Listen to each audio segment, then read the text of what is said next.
Hello बच्चों, welcome my channel. प्यारे बच्चों, आज हम लोग अध्याय 17 का कुछ क्वेश्चन हल करेंगे, ठीक है। और इस चैप्टर से आपके नवोदय पेपर में हर साल क्वेश्चन आते हैं। इसमें देखिए क्षेत्रफल, परिमाप और आयतन से संबंधित क्वेश्चन रहेंगे, ठीक है। और इस चैप्टर का पहला जो टॉपिक है आपका वर्ग है। वर्ग में खासियत क्या है कि इसमें जितनी भी भुजा होते हैं सब बराबर होते हैं, अर्थात वर्ग में 4 भुजा होते हैं, चारों भुजा क्या होते हैं, समान होते हैं। तो वर्ग का जो क्षेत्रफल का सूत्र होता है वो भुजा स्क्वायर, ठीक है ना।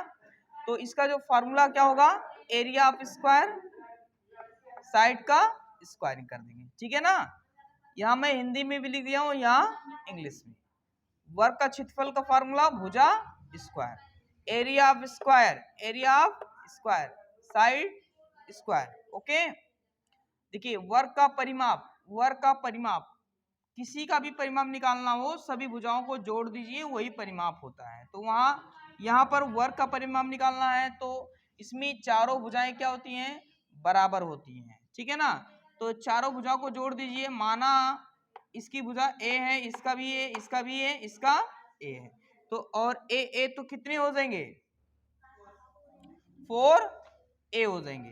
तो यही लिखा हुआ है 4 इंटू भुजा, समझ ना।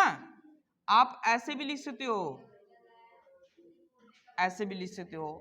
मैंने भुजा को ही क्या माना है, ए माना है। आप ऐसे सूत्र याद रख सकते हैं, 4 इंटू भुजा, समझे ना। भुजा आपका क्या है, ए, तो यहाँ ए रख दीजिएगा। अगर यहाँ 2 होगा तो 2 रख दीजिएगा, 3 होगा तो 3 रख दीजिएगा, समझ में आया। इसके बाद है देखिए वर्ग का परिमाप को इंग्लिश में क्या बोलते हैं बाबू, perimeter of square, perimeter of square, 4 into side. अब देखिए तीसरा क्वेश्चन आपका ऐसे आ सकता है, वर्ग का विकर्ण, वर्ग का विकर्ण, वर्ग का जो विकर्ण का फॉर्मूला क्या होता है, √2 इंटू भुजा।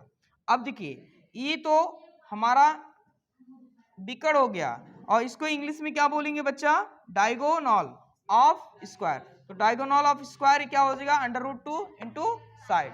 अब इसमें विकर्ण कौन है, किन्हीं भी दो शीर्षों को मिलाने वाली रेखाखंड को हम क्या बोलेंगे, विकर्ण। ये विकर्ण है, ये इसका विकर्ण है। तो वर्ग में कितने विकर्ण हुए, 2, एक AC हमारा विकर्ण है और एक BD, समझे ना, ये विकर्ण है AD और BD, ये हमारे विकर्ण हैं, समझे ना। वर्ग में चारों भुजाएं बराबर होते हैं, और वर्ग का अच्छा यहाँ पर है, चलो BD और AC, यहाँ सी कर दो बस। चलो इसमें देखिएगा वर्ग में चारों भुजाएं बराबर होती हैं, इसका परिमाप सभी भुजाओं को जोड़ा जाता है, जैसे यहाँ लिखा हुआ है, ठीक है ना। तो इसको याद रखिएगा, तभी आप सवाल लगा पाओगे, वरना नहीं लगा पाओगे। इसी तरह से आपका आयत में आता है, समझे ना। तो आयत वाला भी इसी तरह से रहेगा, और थोड़ा सा डिफरेंस रहेगा इसमें। तो चलिए दिखाते हैं आयत कैसे आएगा। ये वर्ग हो गया, आयत वर्ग दोनों में विकर्ण जो होते हैं 2 ही होते हैं, है ना। देखिए आयत में भी 4 भुजा होते हैं, लेकिन इसमें 2 भुजाएं आमने सामने की बराबर होती हैं। क्या होती हैं, देखिए ये भुजा इस भुजा के सामने है, और ये भुजा इस भुजा के सामने है, ये भुजा इस भुजा के, और ये भुजा इसके सामने। अब देखिएगा ये जो है ये और ये दोनों बराबर होते हैं, और ये बराबर होते हैं। आयत में आमने सामने की भुजा क्या होती है, बराबर होती है। ये भुजा इस भुजा के बराबर होगा, ये भुजा इस भुजा के बराबर होगा, समझ में ना।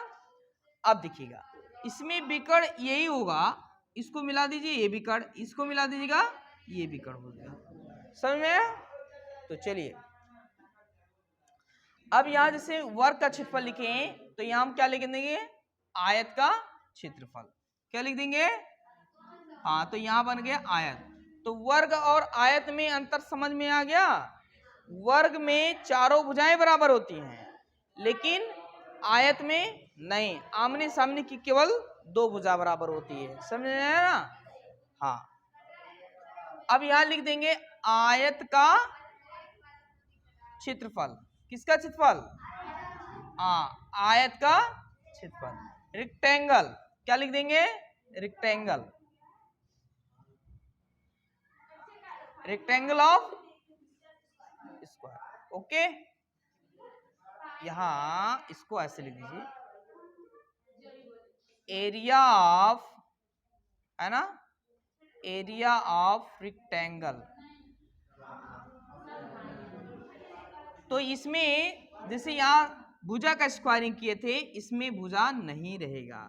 देखिए ये आपकी लंबाई हो गया और ये आपका चौड़ाई हो गया। समझ में आया? तो इसको हम लिख सकते हैं लंबाई गुणे चौड़ाई। इसको हम लिख सकते हैं L इंटू बी लिख सकते हैं। समझ में ना? तो यहाँ आप क्या लिख दीजिएगा? L इंटू बी बस लिख दीजिए, हो गया। Length into breadth.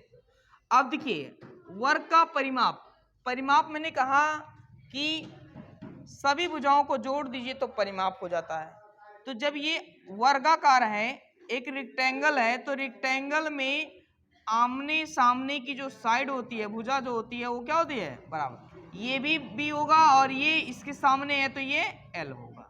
तो सभी भुजाओं को जोड़ेंगे, तो जब सभी भुजाओं को जब जोड़ेंगे बच्चा, तो इसमें एल देखो, यल और L, L plus L plus B plus, तो कितने हो देंगे? एल और एल, 2L और 2B, दो कॉमन ले लीजिए तो बन गए L प्लस बी। ये किसका परिमाप निकल गया? आयत का परिमाप। समझ में आया? इसी को तो लंबाई, इसी को चौड़ाई। तो पेरीमीटर ऑफ स्क्वायर जो लिखते थे, अब क्या लिखोगे? रेक्टेंगल। क्या लिखोगे? हाँ, रेक्टेंगल लिखोगे। तो रेक्टेंगल के लिए आपका ये फार्मूला है, L प्लस बी लिख सकते हो, लंबाई और प्लस चौड़ाई। अब जैसे वर्ग का विकर्ण होता है, वैसे आयत का भी विकर्ण होता है। तो आयत का विकर्ण, तो आयत, यहाँ ये फॉर्मूला चेंज हो जाएगा। तो आयत का जो विकर्ण होता है वो अंडर रूट ए का स्क्वायरिंग प्लस बी स्क्वायरिंग, मतलब ये लंबाई का स्क्वायरिंग और ये चौड़ाई का स्क्वायरिंग कर देंगे। ठीक है ना? समझ में आ रहा है कि नहीं आ रहा है? बस इसमें ये लंबाई है, यहां मैं लिख दे रहा हूं सामने बगल में, यल इसकी लंबाई है। लंबाई को हम क्या बोलेंगे? लेंथ। क्या बोलेंगे? लेंथ। और बी हमारा क्या है? चौड़ाई है। क्या है? चौड़ाई। तो इसको क्या बोलेंगे? ब्रेथ। बस ठीक है ना? तो इसको नोट कर लीजिए।